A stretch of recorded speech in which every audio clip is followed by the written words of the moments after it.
നമസ്തേ. ഇന്ത്യയിലെ മനുഷ്യാവകാശം, US റിപ്പോർട്ടിൽ വിമർശനം.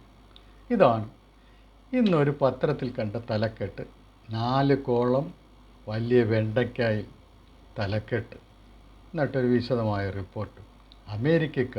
അമേരിക്കൻ സ്റ്റേറ്റ് ഡിപ്പാർട്ട്മെൻറ്റിൻ്റെ ആഭിമുഖ്യത്തിൽ അവിടുത്തെ മനുഷ്യാവകാശ ഡിപ്പാർട്ട്മെൻറ്റ് നടത്തിയ ഒരു വിലയിരുത്തലിൽ ഇന്ത്യയിൽ വല്ലാത്ത മനുഷ്യാവകാശ ധ്വംസനം നടക്കുന്നു എന്നവർ കണ്ടുപിടിച്ചിരിക്കുന്നു. അതാണ് നമ്മുടെ പത്രങ്ങൾ ആഘോഷിക്കുന്നത്. അവരത് പറയുന്നതെന്ന് വിചാരിച്ചാൽ അവർക്കെന്തും പറയാം. അതിനെന്ത് ആധികാരികതയാണ് ഉള്ളത്? അതിനെന്ത് വിലയാണ് ലോകത്തിലെ മറ്റുള്ള രാജ്യങ്ങളിലെ ജനങ്ങൾക്കുള്ളത്? ഇന്ത്യക്കാർ എന്ത് വിലയാണ് അതിന് കൽപ്പിക്കേണ്ടത്? അവനവൻ്റെ രാജ്യത്തെക്കുറിച്ച് ബോധമില്ലാത്തവർ, അവനവൻ്റെ സ്ഥിതികളെക്കുറിച്ച് ഒന്നും അറിവില്ലാത്തവർ, അവർ പക്ഷേ വിശ്വസിച്ചു, എടാ നിൻ്റെ അമ്മ വലിയ മെനയാടാ, നിൻ്റെ അമ്മ ഒരു ശരിയല്ല, ആളൊരു വളരെ മോശമാണ് എന്ന് പറഞ്ഞു കഴിഞ്ഞാൽ, അപ്പുറത്ത് ചേട്ടൻ പറഞ്ഞു എൻ്റെ അമ്മ വളരെ മോശമാണെന്ന്, എൻ്റെ അമ്മയെ നല്ലോണം പെരുമാറണ്ടേ, മറിച്ചാണെന്നും പറഞ്ഞ് നടക്കുന്നത്. ഇത്തരം വൃത്തികെട്ട നന്ദികെട്ട ജീവികളാണ് ഈ റിപ്പോർട്ടും പൊക്കി എടുത്ത് നടക്കുന്നത് ഇന്ത്യയെ കുറ്റപ്പെടുത്താൻ. ഇന്ത്യ കൊള്ളത്തില്ലെന്ന് അമേരിക്കക്കാരും പറഞ്ഞിരിക്കുന്നു. ഇതാണ് അവരുടെ മനോഭാവം. അപ്പോൾ ഇനി ഒരു അപ്പീലും ഇല്ല. അമേരിക്കക്കാരും പറഞ്ഞില്ലേ, അവരെന്ത് കാര്യം ഇവിടുത്തെ കാര്യത്തെക്കുറിച്ച് പറയാൻ? ഇവിടുത്തെ മനുഷ്യാവകാശ പ്രവർത്തനങ്ങളെക്കുറിച്ച്, മനുഷ്യാവകാശ സ്ഥിതിയെക്കുറിച്ച് പഠിക്കാനും ലോകത്തിന് മുമ്പിൽ റിപ്പോർട്ട് സമർപ്പിക്കാനും അവനെന്ത് അവകാശം? ആരാണ് അവന് അവകാശം നൽകിയത്? അതിന് ലോക സംഘടനകളുണ്ട്, മനുഷ്യാവകാശ സംഘടനകൾ UN ആഭിമുഖ്യത്തിൽ പ്രവർത്തിക്കുന്നുണ്ട്. അവർ നോക്കിക്കൊള്ളും. ഇവർക്കെന്താണ് കാര്യം?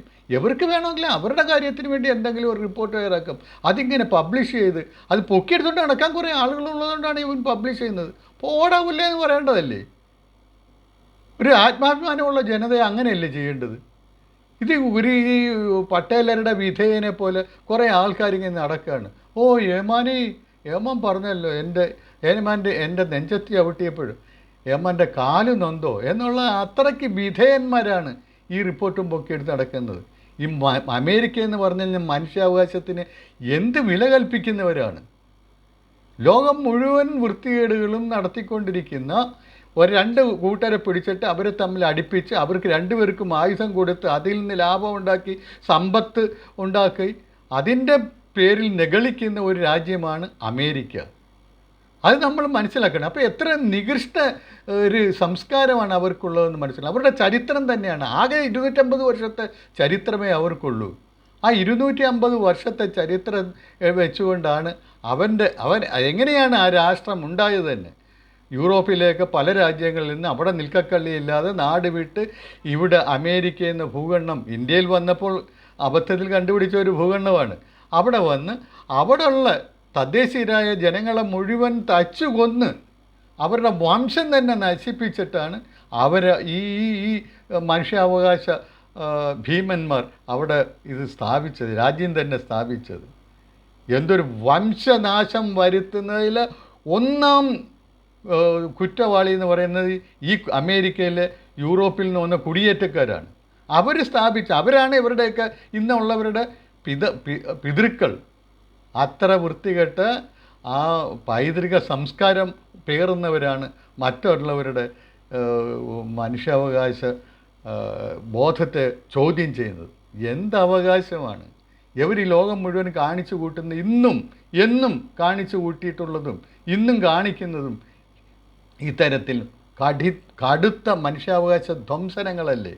മറ്റുള്ള രാജ്യങ്ങളിലെ ഏതെങ്കിലും ഒരു രാജ്യം ഇതുപോലെ ഇവരുടെ അമേരിക്കയിലെ സംഭവങ്ങളെക്കുറിച്ച് വാച്ച് ചെയ്ത് ഒരു രേഖയുണ്ടാക്കി അത് പ്രസിദ്ധീകരിക്കണം. അതാണ് ഇതിനുള്ള പ്രതികാരം എന്ന് പറയുന്നത്. ഇവർ ചെയ്യുന്നത് എന്താണ്? ഇവർ 45 കൊണ്ടുവന്ന് ആറ്റം ബോംബ് കണ്ടുപിടിച്ചപ്പോൾ അതൊന്ന് പരീക്ഷിക്കാനുള്ള വ്യഗ്രത കൊണ്ട് ജപ്പാനിൽ കൊണ്ടുവന്ന് ഹിരോഷിമയിലും നാഗസാക്കിയിലും കൊണ്ടുവന്ന് ആറ്റം ബോംബിട്ടവരാണ് ആദ്യമായിട്ട്. അത് നോക്കണം, എന്തും മനുഷ്യാവകാശ ധ്വംസനമാണത്. ഈ മനുഷ്യരാശി ഉള്ളിടത്തോളം കാലം അത് മറക്കാൻ പറ്റുമോ? കുഞ്ഞുകുട്ടി പരാധീനതകളെല്ലാം അത് നിഷ്കളങ്കരായ നിരായുധരായ നിരപരാധികളായ ലക്ഷക്കണക്കിന് ആളുകളെയാണ് ചുട്ട് ചാമ്പലാക്കി കളഞ്ഞത്. എന്നിട്ട് അവർ വലിയ മനുഷ്യാവകാശ സംരക്ഷകരായിട്ട് ഭാവിക്കുന്നു. എന്താണ് ഇത് അവരെ പറയേണ്ടത്? അവരുടെ നാട്ടിൽ തന്നെ ഇവിടെ ഇപ്പം മണിപ്പൂരിൽ എന്തോ പ്രശ്നം ഉണ്ടായെന്ന് പറഞ്ഞിട്ടാണ്. മണിപ്പൂരിൽ എന്ത് പ്രശ്നമാണ് ഉണ്ടായെന്ന് ഇവിടുത്തുകാർക്ക് നന്നായിട്ട് അറിയാം. രണ്ട് ട്രൈബ്സ് തങ്ങളിൽ ഗോത്രവർഗങ്ങൾ തമ്മിൽ ഉണ്ടായ സമരമാണ് അവിടെ എതിർപ്പാണ്. അവർ തങ്ങളിലുള്ള യുദ്ധമാണ് അവിടെ നടക്കുന്നത്. അത് എന്ത് കാര്യമാണെന്നുള്ളത് നമ്മളൊരു കോടതി വിധിയിൽ നിന്നുണ്ടായതാണ്. ആരൊക്കെ ഗോത്രവർഗത്തിൽ പെടും എന്നുള്ള മെയ്തിയെ ഗോത്രക്കാരാക്കാൻ പറ്റത്തില്ല, ഷെഡ്യൂൾ ട്രൈബിൽ വരുത്താൻ പറ്റത്തില്ല എന്നുള്ള കുക്കികളുടെ നിർബന്ധ ബുദ്ധിയിലാണ് ഇതെല്ലാം ഉണ്ടായത്. അവർക്ക് ഇപ്പം ഗോത്രവർഗം എന്നുള്ള നിലയിൽ കുക്കികൾക്ക് ഇപ്പോൾ കിട്ടുന്ന ആനുകൂല്യങ്ങൾ മെയ്തികൾ കൂടി പങ്കിടേണ്ടി വരുമെന്നുള്ള വെപ്രാളത്തിന് അവർ മറ്റവരെ ആക്രമിക്കുന്നു, തിരിച്ച് മെയ്തികളും ആക്രമിക്കുന്നു. ഇവിടെ സർക്കാർ കഴിയുന്നത്ര കാര്യങ്ങൾ ചെയ്യുന്നുണ്ട്. പക്ഷേ സർക്കാരിനെയും കവച്ചു വെക്കുന്ന തരത്തിലുള്ള സർക്കാരിൻ്റെ പ്രതിരോധങ്ങളെ അല്ലെങ്കിൽ നടപടികളെ കവച്ചു വെക്കുന്നതിനുള്ള തരത്തിലുള്ള വിദേശ സഹായം അവർക്ക് കിട്ടുന്നു. ബർമയിൽ നിന്നുമൊക്കെ എന്ന് പറഞ്ഞു കഴിഞ്ഞാൽ ഈ മ്യാൻമാറിൽ നിന്നുമൊക്കെ കൂടുതൽ അവിടെ അതിർത്തിയുള്ള സ്ഥലങ്ങളാണ്. അതിർത്തി കടന്ന് മയക്കുമരുന്നും ആയുധങ്ങളും ഒക്കെ എത്തിക്കൊണ്ടിരിക്കുന്നു. ഇതിന് തടയാനാണ് ഇപ്പം കേന്ദ്ര സർക്കാർ ശ്രമിച്ചുകൊണ്ടിരിക്കുന്നത്. ഇതൊക്കെ ഈ നാട്ടുകാർക്കൊക്കെ അറിയാം. അല്ലാതെ ഇവിടെ വംശഹത്യയോ അല്ലെങ്കിൽ സമുദായ സംഘർഷമൊന്നും അല്ല. അത് അവിടുത്തെ തന്നെ ബിഷപ്പ് പറഞ്ഞിട്ടുണ്ട്. ഇവിടെ സമുദായ സംഘർഷമൊന്നുമല്ല, മതസംഘർഷമൊന്നുമല്ല, ഇവിടെ ഹത്യ ഭീഷണിയൊന്നുമില്ല എന്ന് അവർ തന്നെ പറഞ്ഞിട്ടുണ്ട്. അല്ലെങ്കിൽ തന്നെ ഏതെങ്കിലും കുക്കി പറഞ്ഞിട്ടുണ്ടോ ഞാൻ ക്രിസ്ത്യാനിയായിട്ടാണ് എന്നെ ആക്രമിക്കുന്നതെന്ന്? ഏതെങ്കിലും കുക്കികൾ പറഞ്ഞിട്ടുണ്ടോ? ഈ മെയ്തികളിലും ക്രിസ്ത്യാനികളുണ്ട്. അവരുടെയും ദേവാലയങ്ങൾ ഒരുപാട് നശിപ്പിച്ചിട്ടുണ്ട്. അവരുടെയും സ്ത്രീകളെ ബലാത്സംഗം ചെയ്തിട്ടുണ്ട്. ഇതൊക്കെ എടുത്തുകൊണ്ട് വന്നിട്ട് ഇതൊക്കെ അവിടെ നിങ്ങൾ ഈ അമേരിക്കക്കാരെ നിങ്ങൾക്ക് ഇന്ത്യയെക്കുറിച്ചൊന്നും അറിഞ്ഞുകൂടാ. നിങ്ങൾ ഒരു 33 കോടി ജനങ്ങളുണ്ട്. ഞങ്ങളുടെ ഇപ്പോൾ വോട്ട് ചെയ്യാൻ പോകുന്ന വോട്ടേഴ്സ് തന്നെ 97 കോടിയുണ്ട് മനുഷ്യ. 97 കോടി. എത്ര വൈവിധ്യമാർന്ന വിശാലമായ ലോകത്തിലെ ഏറ്റവും ജനസംഖ്യയുള്ള രാജ്യമാണ് ഇന്ത്യ. അതിനെക്കുറിച്ച് നിങ്ങൾക്ക് ഒരു മണ്ണാങ്കട്ടി അറിഞ്ഞൂടാ. ഇവിടെ നിൽക്കുന്ന കുറേ കൂട്ടിക്കൊടുപ്പുകാരുണ്ടല്ലോ, അവരുടെ വാക്ക് കേട്ടുകൊണ്ട് നിങ്ങൾ ഇന്ത്യയെ ഇങ്ങനെ അധിക്ഷേപിക്കാൻ വരരുത്. മനുഷ്യാവകാശം നിങ്ങൾ ഈ 250 വർഷത്തെ പാരമ്പര്യം മാത്രമുള്ള നിങ്ങൾ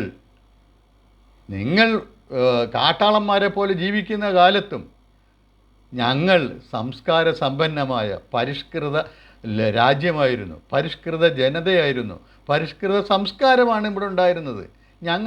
ഞങ്ങളാണ് മനുഷ്യ അവകാശങ്ങളും മനുഷ്യ മൂല്യങ്ങളും എല്ലാം ലോകത്തെ പഠിപ്പിച്ചതാണ് ഭാരതീയരാണ്. ഞങ്ങൾ ഒരിടത്തും പോയി ഒരുത്തനെ ആക്രമിച്ച് കീഴടക്കിയിട്ടില്ല, അതിന് പോയിട്ടില്ല.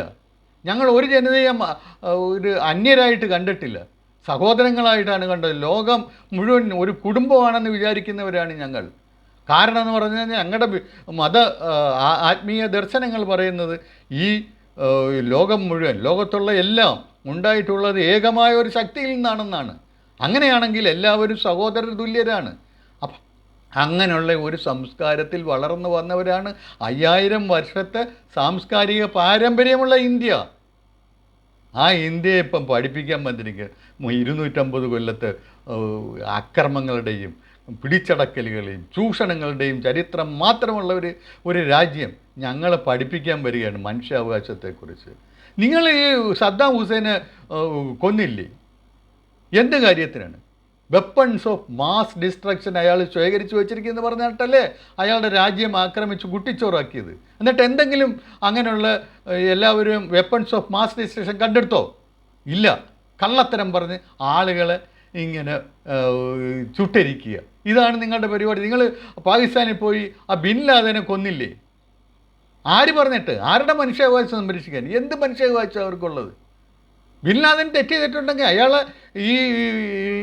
ഈ ലോകം അംഗീകരിക്കുന്ന നിയമ രീതികളനുസരിച്ച് ശിക്ഷിക്കണം, വിചാരണ ചെയ്ത് ശിക്ഷിക്കണം. അതാണ് ചെയ്യേണ്ടത്. നിങ്ങൾക്ക് എന്തുകൊണ്ട് അവിടെ പോയി ഇതൊക്കെ ചെയ്യാൻ? ആ പാകിസ്ഥാൻ നിങ്ങളുടെ ശിങ്കിടി രാജ്യമായതുകൊണ്ടല്ലേ അതൊക്കെ നടക്കുന്നത്? അല്ലെങ്കിൽ നിങ്ങൾക്ക് നടത്താൻ പറ്റുമോ? അതേസമയം ഞങ്ങളുടെ ഇവിടെ ഒരു അക്രമം കാണിച്ചിട്ട് തീവ്രവാദ പ്രവർത്തനം നടത്തിയിട്ട് എവിടെങ്കിലും പോകുന്ന ഒരുത്തൻ ഏതെങ്കിലും രീതിയിൽ കൊല്ലപ്പെട്ടല്ലോ ഉടനെ നിങ്ങളാണ് അത് ചെയ്തതെന്നും പറഞ്ഞിട്ട് ഞങ്ങളുടെ നേരെ കൈ ചൂണ്ടുന്നല്ലോ നിങ്ങൾ. എന്തടിസ്ഥാനത്തിൽ? നിങ്ങൾക്കൊന്നും ഒരു മനുഷ്യാവകാശം എന്ന് പറയാൻ പോലെയുള്ള ഒരു അവകാശമില്ല നിങ്ങൾക്ക്. അത്തരം ആൾക്കാരാണ് ഇവിടെ വന്നു ഈ വലിയ വായിൽ മനുഷ്യാവകാശം ഇവിടെ ഭയങ്കര.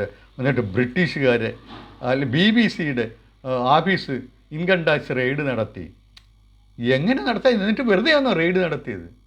BBC-ക്കാരല്ല, അവൻ്റെ അപ്പം വന്ന് ഇവിടെ നികുതി വെട്ടിച്ചാലും ഞങ്ങൾ റെയ്ഡ് ചെയ്യും, പിടിക്കും, നികുതി അടപ്പിക്കും. അതാണ് ഈ രാജ്യം. ഇവിടെ വന്ന് ഈ വിളച്ചിൽ കാണിക്കുന്ന ഏത് മാധ്യമ പ്രവർത്തകൻ എന്ന് പറഞ്ഞു കഴിഞ്ഞാൽ അവന് എന്ത് തോന്നിവാസം എഴുതി വിടാൻ പറ്റത്തില്ല. സത്യസന്ധമായ റിപ്പോർട്ടുകൾ എഴുതണം.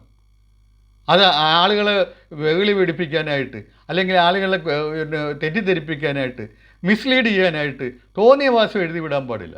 അങ്ങനെ വിട്ടാൽ അത് ജനദ്രോഹമാണ്. അതിന് നിയമങ്ങൾക്കെതിരാണ്.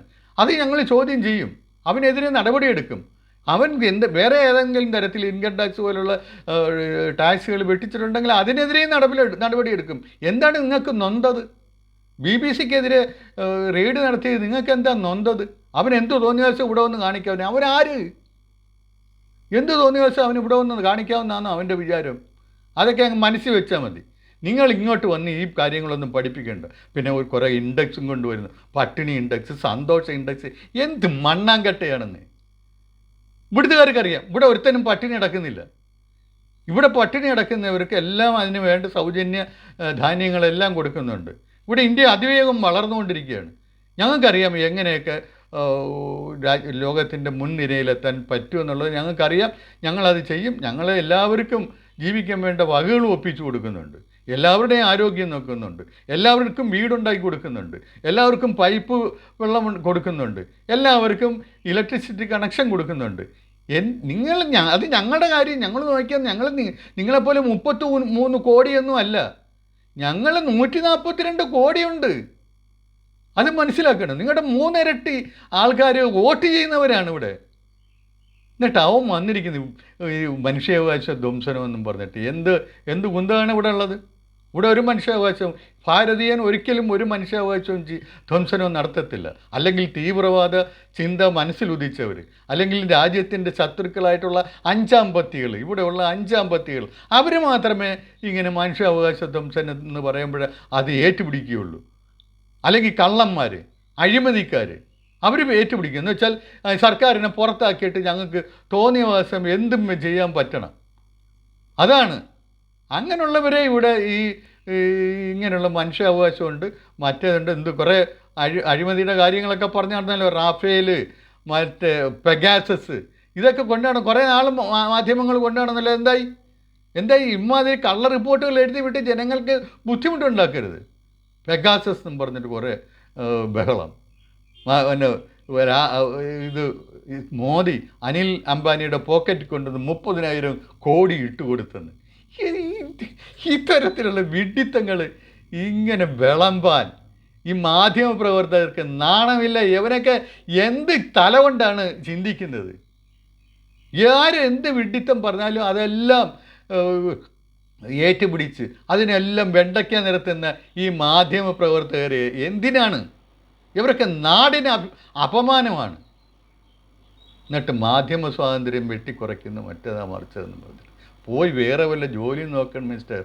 നിങ്ങളല്ലയോ നിങ്ങളുടെ അമേരിക്കയിലെ ദിവസം വെടിവെപ്പല്ലേ? പിള്ളേരുടെ കയ്യിൽ വരെ തോക്കാണ്. അത് മനുഷ്യാവകാശ ധ്വംസനമല്ലേ? പിള്ളേരുടെ കയ്യിൽ വരെ തോക്ക് കൊടുത്തിട്ട് അവന്മാർ കൊണ്ടുവന്ന് അവിടെ ഇവിടെയും പൊട്ടിക്കുക, സ്കൂളിൽ കൊണ്ടുവന്ന് പൊട്ടിക്കുക, ടീച്ചറെ വെടിവെക്കുക, ക്ലബ്ബുകളിൽ കൊണ്ടുവന്ന് എല്ലാവരെയും വെടിവെച്ച് കൊല്ലുക. ഇതൊക്കെ ഈ മനുഷ്യാവകാശ ധ്വംസനമല്ലേ? അതൊക്കെ നിങ്ങളുടെ നാട്ടിൽ നടക്കുന്നുണ്ടല്ലോ. ഒരു പോലീസുകാരൻ കറുത്ത വർഗത്തിൽപ്പെട്ട ഒരുത്തൻ എന്തോ ട്രാഫിക് നിയമം ലംഘിച്ചെന്ന് പറഞ്ഞാൽ അവൻ്റെ കഴുത്തിന് മുട്ടുകാലമർത്തി ശ്വാസം മുട്ടിച്ച് കൊന്ന സംസ്കാരമല്ലേ നിങ്ങൾക്കുള്ളത്? എന്നിട്ട് ഞങ്ങളെ മനുഷ്യാവകാശം പഠിപ്പിക്കാൻ നടക്കുന്നു. ഞങ്ങൾ മനുഷ്യാവകാശം പഠിപ്പിക്കാം. ആയുധമൊക്കെ കളഞ്ഞ് മാന്യന്മാരായിട്ട് ഈ നാട്ടിലേക്ക് വാ, ഞങ്ങൾ പഠിപ്പിക്കാം. ഞങ്ങളെ പഠിപ്പിക്കാൻ നോക്കണ്ട. കേട്ടോ അങ്കിൾ സാം. നമസ്കാരം.